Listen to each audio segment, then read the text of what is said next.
Hello everybody, Tracy Sizemore here. It is day 29 RPG a day, August 29th.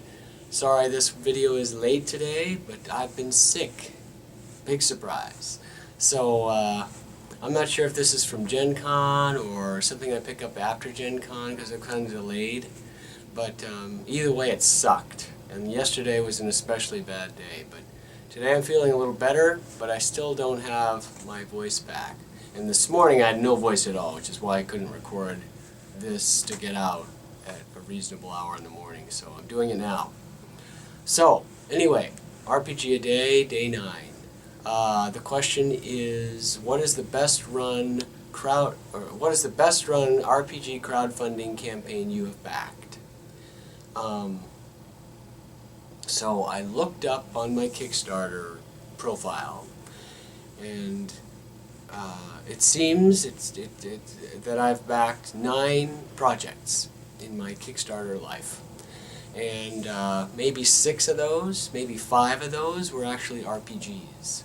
So I don't have a super ton of experience backing Kickstarters, and I'm also kind of picky about them, and just because I don't know, I don't buy a whole lot of new games. I do buy games, but I just don't buy everything that comes out. You know, like a lot of people get real excited about any kind of new RPG that comes out, and I'm kind of slow on the uptake on that. So, I haven't backed very many. That said, I have enough of a industry connection kind of relationships to know some of the pitfalls and complications that Kickstarter represents.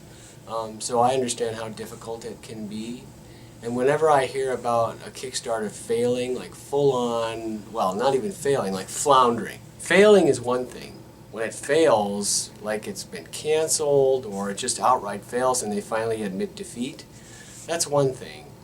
But when it just flounders for years and years and years, and nothing is happening, and all it becomes is a kind of a shitstorm of backers complaining endlessly to the publisher or the creator, and the creator not really responding or not really doing anything substantive or saying, "Oh no, it's coming. We promise it's coming," and never really delivering. That's when it's really bad. That's when Kickstarter gets ugly. And I'm kind of the kind of backer who's like, well, I'm backing a Kickstarter.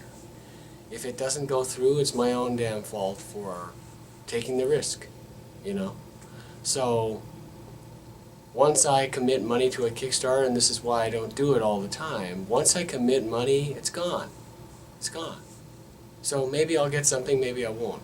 Hopefully I will, and of course, if I do, then that will encourage me to back other Kickstarters.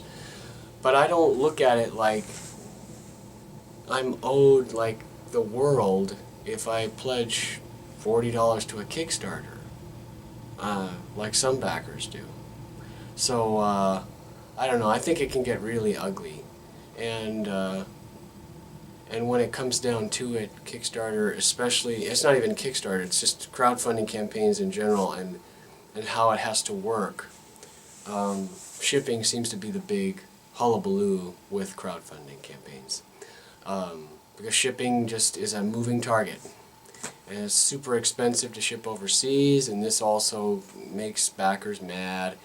And then there's this balancing act between how many stretch goals to offer and what kind of stretch goals to offer, and that balance between what backers have come to expect or what they feel entitled to versus what's practical for creators to actually be able to afford.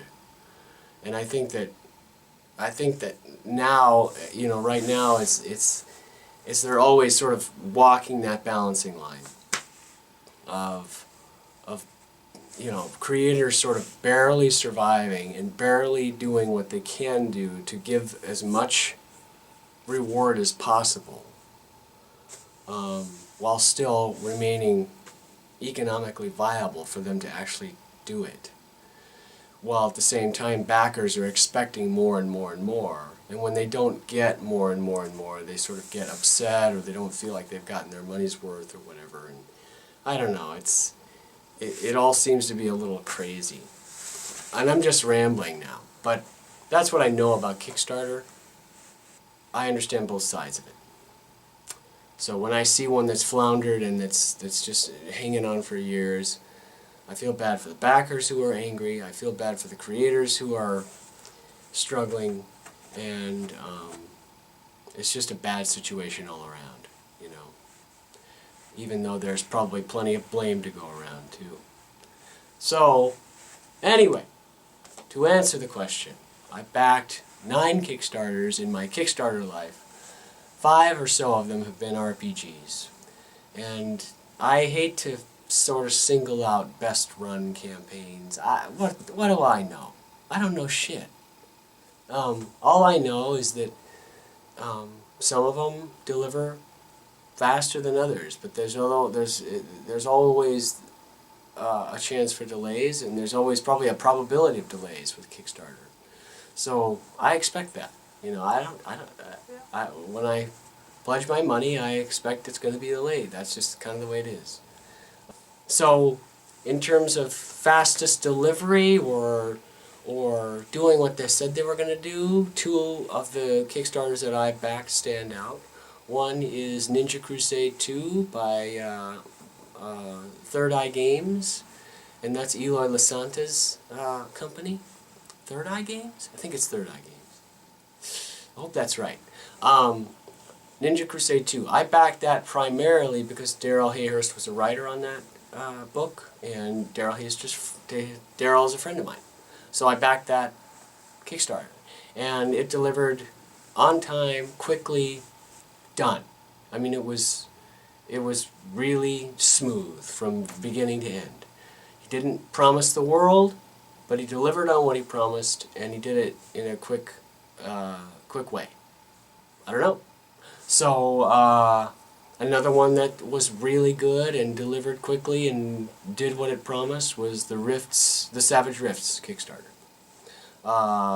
That's Pinnacle Games. Sean Patrick Fannin was the lead designer on that, and Pinnacle Games does Kickstarters basically like sort of almost like a pre-order, because they basically do all the work up front.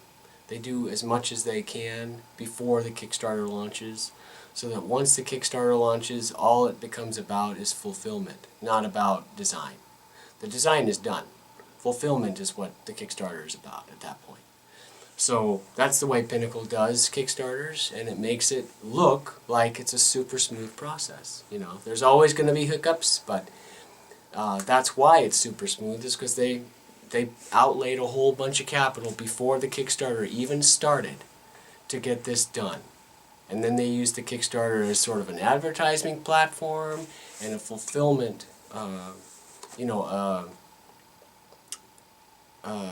funding for fulfillment kind of thing. Rather than we're going to start a project from scratch and we're kickstarting the capital to do it. So you can say that that's a well-run Kickstarter because they delivered what they promised on time and well. But you can also make an argument that that's not really a Kickstarter because they did most of the work already before they even Kickstarted it. So it's really about expectations and what that is. So I don't know. Those are 2 that were awesome. Others that I backed have been good too. They're just a little delayed, and that's okay. It's okay. They actually, I mean, the ones that I'm talking about now are Apillion, for example, and Masks. Masks and Apillion were kickstarted without having everything done first, and that's what Kickstarter's for, right? So I don't know. As a backer, I go, well, you know, yeah, you're using the Kickstarter to sort of get you capital to do the game, and that's okay. That's okay. And when you promise a delivery date, sometimes that just doesn't work out. I don't know. So anyway, with Apillion, I did get the main book. There's still more to come with Apillion. I have no doubt that it's coming. Magpie Games has been pretty good about Kickstarters and getting the stuff to you eventually, and so I don't know. I'm patient. I didn't lay out anything more than I could afford, and if you did, then that's kind of your problem. So, I don't know. No, I'm just acting like I guess I'm coming off like a jerk, but I just see a lot of people complaining and feeling entitled about their Kickstarter money, and I get that. I mean, obviously, you don't want to be spending money that you're not going to get back, but at the same time, you have to realize that some people are doing Kickstarter as an advertising platform and basically have all the work already done. One example of that that's sort of in the midst of starting to fulfill its Kickstarter is the Torg Eternity project, which again, that's what they did. They used Kickstarter as an advertising platform and a way to kickstart fulfillment, not a way to write the game. The game has already been written by the time the Kickstarter started. Some people don't use it that way. Some people use it in the traditional, we're going to start from scratch and we need capital to do it, so we're going to kickstart it. That's what Magpie did with Apillion, and I mean, a lot of the development will happen before Apillion kickstarted, but a lot of it happened after, too. So, I don't know, that's what Kickstarter's for. And sometimes it takes longer, sometimes things don't work out, and I don't know. That's just the nature of the beast. So, that's my perspective on Kickstarter. I'm selective about what I choose, partly because I'm interested in only certain things, and partly because I want some sort of reasonable assurance that whoever's doing it is actually going to fulfill it. But at the same time, it's a risk. I understand that.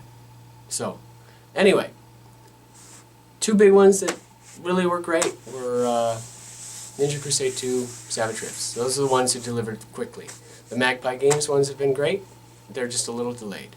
And other non-RPG ones that I thought were extremely well-run Kickstarters that are still out there and ready to be trying to get fulfilled is like the Super Dungeon Explorer one, which I backed a while back, and it's still sort of out there. But it's coming. It's going to get here. That's a hard one. That's a lot of miniatures and a lot of stuff to put together into a big box. And Torg is coming too, and that's coming pretty soon, I think. So, I don't know. There it is. I'm rambling, but you asked, so I answered. So, I will talk to you tomorrow for day 30 of RPG A Day, whatever question that is. Okay? See ya.